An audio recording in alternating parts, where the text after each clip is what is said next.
ہارون رشید کے دربار میں ایک شخص حاضر ہوا۔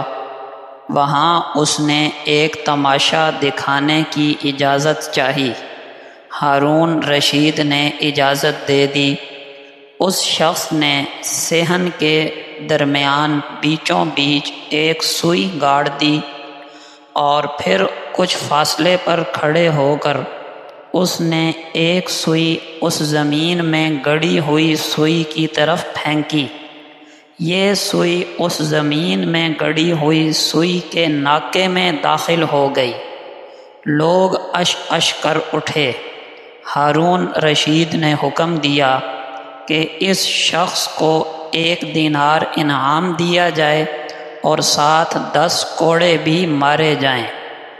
اس عجیب و غریب انعام کی وجہ پوچھی گئی تو ہارون رشید نے کہا، انعام کی وجہ تو اس کی ذہانت اور اس کی مہارت ہے، اور سزا کی وجہ یہ ہے کہ اس نے اپنی صلاحیتیں اور اپنا قیمتی وقت ایک فضول کام میں صرف کیا۔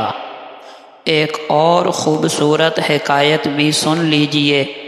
حضرت بہلول رحمہ اللہ قبرستان میں رہتے تھے۔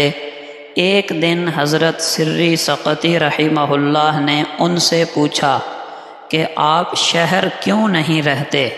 بہلول بول اٹھے، میں بہت اچھے لوگوں کے پاس رہتا ہوں، ایسے لوگ جن کے قریب بیٹھتا ہوں تو مجھے تکلیف نہیں پہنچاتے، اور ان سے دور ہوتا ہوں تو میری غیبت نہیں کرتے۔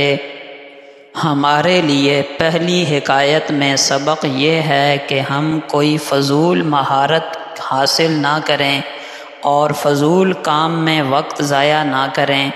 ایسی چیز میں محنت کریں اور مہارت حاصل کریں جس سے اسلام کا اور مسلمانوں کا اور وطن عزیز کا فائدہ ہو۔ اور دوسری حکایت سے یہ سبق ملا کہ اچھا انسان وہ ہے کہ جب آپ اس کے پاس بیٹھیں تو آپ کو تکلیف نہ دے، اور آپ اس سے غائب ہو جائیں تو وہ آپ کی غیبت نہ کرے۔